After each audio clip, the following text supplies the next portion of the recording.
साथियों, अंग्रेज़ी बोलते समय हम बहुत सारी ऐसी गलतियां करते हैं जिसकी वजह से ये कहते हैं कि नहीं आती तो बोलते क्यों।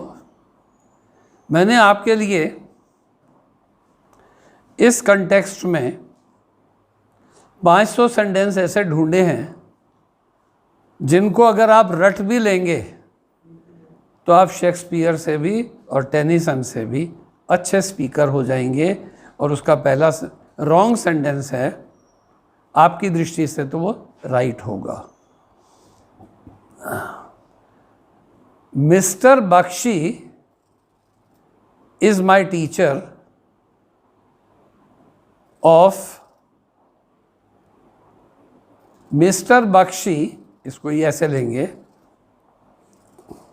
Mister Bakshi is my English teacher. यही तो कहते हो, he is my mathematics teacher, he is my English teacher. तो बख्शी जी अंग्रेज हैं या अंग्रेजी के टीचर हैं? इंग्लिश टीचर कहते ही अंग्रेज हो गए, मैथमेटिक्स टीचर कहते ही मैथमेटिशियन हो गए। तो ठीक क्या होना चाहिए? Mister Bakshi is my teacher of English. कितनी सरल सी बात है, लेकिन हम गलती करते हैं ना। तो ध्यान रखो कि कोई गलती ना निकाले, उससे पहले हम ही ठीक बोल लें। रट लो केवल 500 sentences. My elder brother is in teaching line. अक्सर यही तो बोलते हो, आप किस लाइन में हो? मैं टीचिंग लाइन में हूँ। आप किस लाइन में हो? मैं सर्विस लाइन में हूँ। अबे क्यों में लगे हुए हो क्या? गलत है ना? तो क्या होना चाहिए? My elder brother is in teaching profession. Line wine में क्या होता है, खुद से सोच के देखो तो आपको लगेगा क्या बेवकूफ़ी करते हैं हम हमेशा। तो इसलिए ये अगर आप रट लिए तो आपके मज़े आ जाएंगे। फिर आता है number 3, I forgive him his faults. मैंने उसे उसकी गलतियाँ माफ़ कर दी। फिर से पागल हम क्या? I forgive him for his faults. और हम कहते क्या है?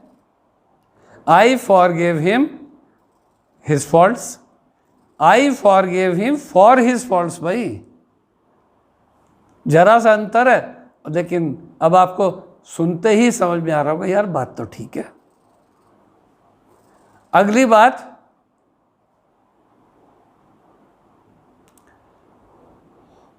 She has red 4/5 of this book. वह इस पुस्तक का 80% पढ़ चुकी है। तो 80वां प्रतिशत होना चाहिए ना। शी हैज़ रेड 4/5 में TH लगेगा, FIFTHS ऑफ दिस बुक, नहीं तो वो गलत हो जाएगा। अब बड़े मज़ेदार, our teacher will take our test tomorrow. हमारे गुरुजी हमारा जो है कल टेस्ट लेंगे, तो टेस्ट वो हमें देंगे तो ही तो लेंगे। तो होना चाहिए our teacher will give us a test tomorrow. ये आपको सभी को रटने भी हैं, रटवाने भी हैं, जिससे कि अगर आप कह रहे हैं कि आप RK इंटरनेशनल हैं तो यहाँ का कोई टीचर, यहाँ का कोई एम्प्लॉई, यहाँ का कोई स्टाफ ऐसी बेवकूफ़ियों की वाली गलती ना करे, क्योंकि ऑनलाइन तो पकड़े जाओगे। Next, Rinku is my cousin brother. यहाँ फिर से मैं कहूँगा पागल हो क्या?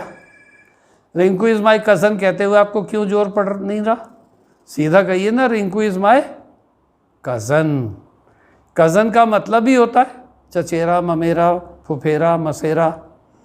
तो ब्रदर का लगाने की क्या जरूरत है? एग्जैक्टली अगर रीता होता, रीता इज़ माई कज़न, तो रीता कोई लड़के का नाम तो होता नहीं, तो वो बहन हो जाएगी अपने आप ही। तो ज़बरदस्ती हम शब्दों को फालतू ऐड करते रहते हैं, वो हमें नहीं करना। Credit this sum to my name, ये जो पैसा है ये मेरे नाम में क्रेडिट कर दो। फिर से कहूँगा, पागल हो क्या?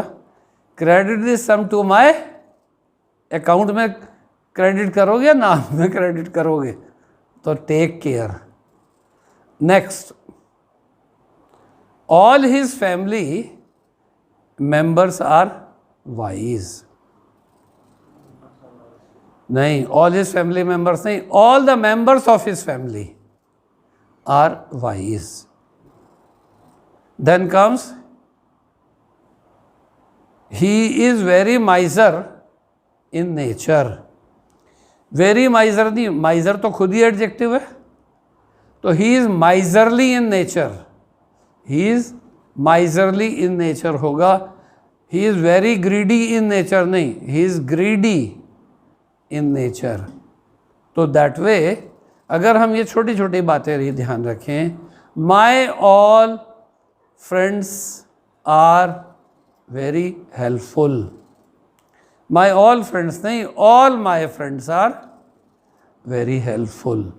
तो ये 10 बातें आज के लिए common error in the use of spoken as well as written English पर करते चले जाइए। आपको केवल 500 सेंटेंस अंग्रेज बना देंगे। Thank you.